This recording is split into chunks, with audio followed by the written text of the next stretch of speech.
Affecting another celebrity's family right now. Most of us know Brian Littrell as a member of the best-selling boy band, the Backstreet Boys. But when he's off stage, he's also a family man and loves spending time with his wife, Leanne, and 6-year-old son, Bailey. But recently, Bailey came down with a dangerously high fever and a suspicious rash that led doctors to diagnose him with Kawasaki syndrome. Brian Littrell is here with us now, along with his wife, Leanne, and son, Bailey. They're here in our audience. Welcome to all of you. Thanks for being here. Thanks for coming. So, when this first started, Bailey was having some pretty suspicious symptoms that you couldn't ignore. No, we couldn't. We first went to the doctor because we had noticed his glands were just not normal size. I mean, they were really they were massive. And primarily in the neck? Yes, Okay. like right underneath the ears. So we went and we got tested for strep throat. And it came back immediately as strep. And so, you know, we're not the parents to quickly medicate or over-medicate. I know you guys were talking about that earlier. But and Bailey is a healthy little boy. He's never been on antibiotics, and he's already 6 years old. So we were fortunate and blessed with that. But the strep turned into, we did go on amoxicillin at that point. We went out of town. We traveled to see my mom and dad in Kentucky, where I'm from originally.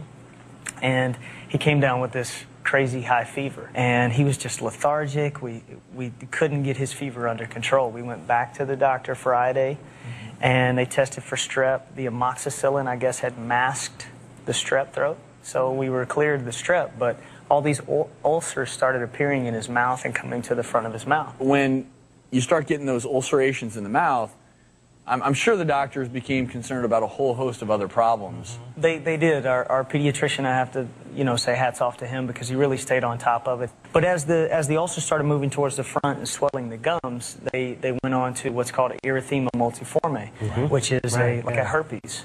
And they were saying it's a massive dose of viral, you know, infection that swells over the teeth. And, Well, and it can be a reaction to drugs as well. And they might have been thinking that maybe this was secondary to the amoxicillin. You're not thinking first and foremost, oh, this is Kawasaki syndrome. It wasn't until they got an ultrasound of the heart, right? We had an echo of the heart. We were in the hospital. He broke out in this massive rash. We kept checking the palms of his hands and the bottoms of his feet because there's only certain rashes and certain diseases or things that affect the bottoms, you know, the palms and the feet. Right. So we kept checking his palms, and next thing you know, we were admitted into the emergency room, and we had an echo of his heart, and his coronary artery was off the charts. Wow. That's kind of what really the worst part of Kawasaki syndrome. It's kind of this kind of unknown syndrome that we don't really know what causes it. Is it a virus? Is it a bacteria? Is it some sort of chemical exposure? We really don't know. Fortunately, very rare. Very rare. Only about 1,800 kids a year get it out of how many million of us walking around. The hallmarks are fever, typically fever that lasts longer than 5 days. If you tell your pediatrician, my child has had a fever longer than 5 days, they're going to probably think, ooh, could be Kawasaki. But there's some of these other things, the rash, the peeling of the fingertips, the cracked lips, the red eyes. You know, if you start to see a few of those symptoms all together, it very well could be Kawasaki. And, you know, 80% of the kids that get Kawasaki, they run through the course for a few weeks and they get better, no problem. You treat it?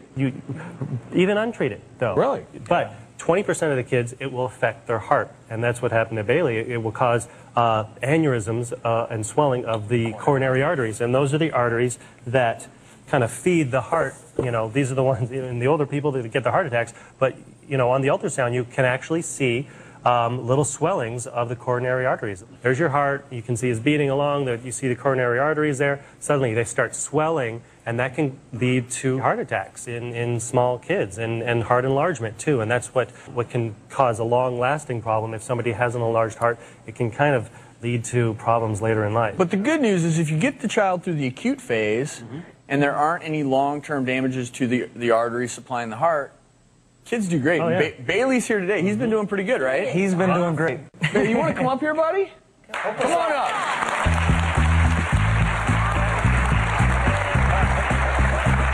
You want to take my chair?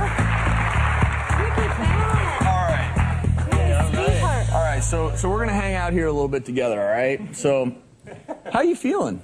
Good. Yeah, and you were joking around with us before the show, and what did you tell me? You love being on TV shows, don't you? Yes, I do. What do you want to tell us about Kawasaki's? Well, I felt when I was like this, I was just like, this is the worstest day in my whole entire life. That pretty well, that sums it up pretty good. It does sum it up. You know, Mommy and Daddy promised you that we would be there every step of the way. And the doctors, they worked diligently to fix you. And we're blessed to have you back normal. And he just graduated to his orange belt in karate. High five. So Jim, typically, if you had it once, it doesn't mean that it's going to come back. Yeah. Or Yeah, he's not going to get this again, and that's a good thing because it's no fun to go through. They told us like he was a little more susceptible like the first 30 days, and we're outside of I think that 30 days now. But is that true? It's kind of an inflammatory reaction inside his body, and they quelled that with the medications. So now it's been at least a month out now, I think, and he's kind of out of the woods, and he's improving. His heart vessels are shrinking, I believe, right? Yes, they are. So he's going to be a happy, healthy kid, right? right. Yeah, Just to sort of finalize this discussion, Jim, seizures are not associated with Kawasaki's, Right. typically. No. That you would not, I don't think there's a... Talking about Jet Travolta, right. His Kawasaki that happened 14 years ago has nothing to do with his seizures now. I know that it was mentioned that people speculate that you're affecting the immune system somehow, and I know John Travolta said that being overly clean and using too many products to clean around his son's environment, he thinks may have affected his immune system. What do you think of that? Germs actually help the immune system. And we've talked about this on the show. It's like getting exercise the immune system. Is that affecting us so we can't ward off infections normally? Well, I think Kawasaki is just a great example of all of these illnesses and diseases that we deal with. We don't yet know, based on science, why all of these things happen. Right. From a parent standpoint, I mean, they call Kawasaki's the great mimicker because it mimics a lot of other things. And you do have to stay on top of it. You have to follow, and you have to know what the next step What's is. dangerous, Brian, is it mimics a lot of very basic general pediatric problems that Rheumatic usually aren't fever.